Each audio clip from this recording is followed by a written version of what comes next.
I used to spend the night in hotel parking lots. What was I gonna do? I ain't had nowhere to stay, so I lived in the car.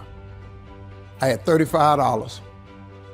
And I said, come on, God, man, I've been trying to make this dream come true. You done left me out here like this. And I was crying so hard that he just said, I didn't like hear a voice or nothing, but he spoke to me, and however he said, if you get up, I'm gonna take you places you ain't never been. Now I was finna quit. So I said, skip it. I'm gonna quit anyway. So I got in my car, I went to a payphone, and I was gonna call my dad. You remember back in the day where you could punch in a code and call your answering machine and get your messages?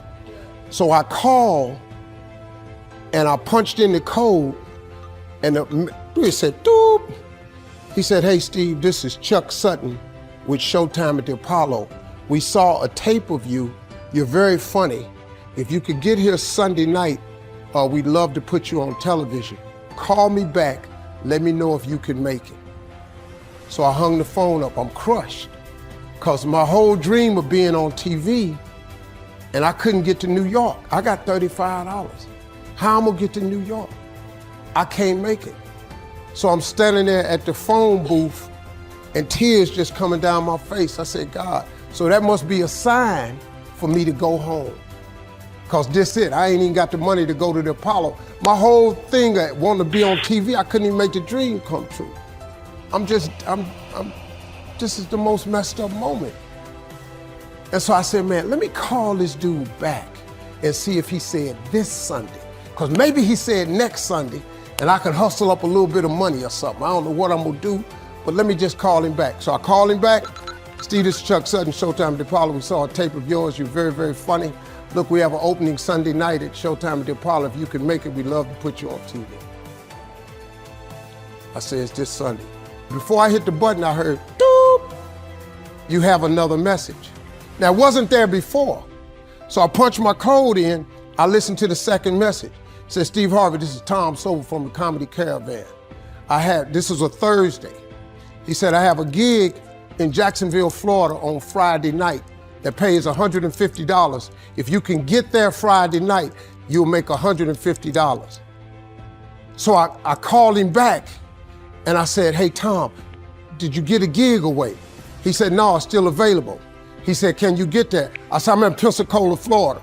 I'm 3.5 hours away. So I drive to Jacksonville, Florida, and that night I made the 150. The club owner said, man, you funnier than the guy we hired. If you stay tomorrow night, I'm gonna give you another $150.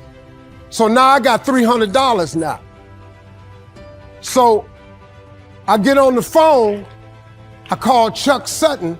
I say, hey man, is the gig still available at Showtime at the Apollo? He said, well, we got one opening left. I said, I'll be there. So I called Eastern Airlines, who used to be open back then. They had a special for $99 going from Jacksonville, Florida to New York round trip. So I parked my car at the airport. I got on a plane, flew. Everything I had was in 2 bags. Got to the Apollo. I said, hey man, I'm here. I got there at 11 o'clock in the morning. He said, you can't stay here because you don't come on to the late show tonight. I said, man, I ain't got nowhere to go. I said, if you just let me stay in this building, man, I ain't gonna move around nothing. I ain't got nowhere to go. I'm in Harlem, I can't go back out here. I got these 2 bags. I got victim wrote all over me, man. So he said, all right, if you go upstairs, don't come down. So he put me in the dressing room on the 6th floor. So that's where all the comedians was. So I stayed up there. I got hungry around 3 o'clock, and I couldn't take it no more. So I went back downstairs, a dude named Alton Liston. I said, hey man, he said, man, I thought I told you, don't come down them damn steps. I said, hey man, I'm just hungry, man. I said, let me go to that KFC I saw in the corner, just let me get some chicken, I'll come right back. He said, man, if you ain't back in 20 minutes, you ain't getting in this building. So I went, bought me some chicken, came back. So the comedians started coming in the building. They started coming up on the 6th floor. So I meet this guy named D.L. Hughley. I introduced myself, he introduced himself. I'm sitting there, another guy come in named Dwayne Johnson. Then this other dude walked in named Jamie Foxx. And I introduced myself. We don't know each other, ain't none of us famous. It's 1991, man. They gave everybody the lineup. I was on the last show of the night. I don't go on to 11 at night. I done had this 4 pieces of chicken. I'm starving, man. That chicken done wore off. I'm nervous, man. I'm about to throw up. D.L. Hughley went downstairs. D.L. Hughley got booed off. Dwayne Johnson got booed off. Jamie Foxx went down there and got booed. They booed Jamie, then Jamie started singing. And then they started clapping. And Jamie had their ass, then he went back to them jokes, and they got his ass. So I'm walking down the steps and I see Jamie sitting on the steps. I said, hey man, hang in there. He said, man, that ain't never happened to me before, man. This is crazy. This Jamie Foxx, man, one of the most talented people in all of comedy. And now, you don't even know how nervous I am, man. I can't even, my breathing is shot because these dudes been booed. So I walk out, I had wrote this joke. Mike Tyson had got in a fight in Harlem with this heavyweight named Mitch Green. Mike Tyson had hit the dude in the eye in the store. Now he was on the news, his eye was swollen. So the joke I wrote was, they was interviewing Mitch Green and he was telling everybody what happened, but his eye took over the interview. And I wrote this joke that his eye started talking and was just, I tell you what happened. The heavyweight champ's fist is coming towards my face. I just said, Lord, Lord, Lord. And I wrote this whole joke about this dude's eyeball talking. And when the punch came, and all this here, the Apollo, man, they went crazy. They lost their mind. I got a standing ovation, man. I walked off stage, man, just started crying. I couldn't believe it. They paid me. I made $750 for being on TV for one night. I'd never made $750 telling jokes in one night. And so that was my first television appearance. A couple weeks later, Sinbad was the host of the show. He got this job on Different World. And so he quit. And so Mark Curry became the host. And then Mark Curry got hanging with Mr. Cooper and he quit. And they came to me and said, would you come back to New York and host amateur night for us to just try you out?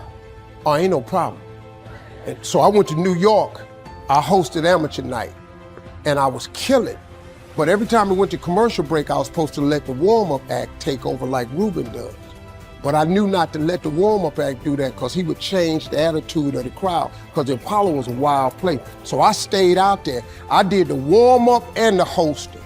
And I created a bond with that audience.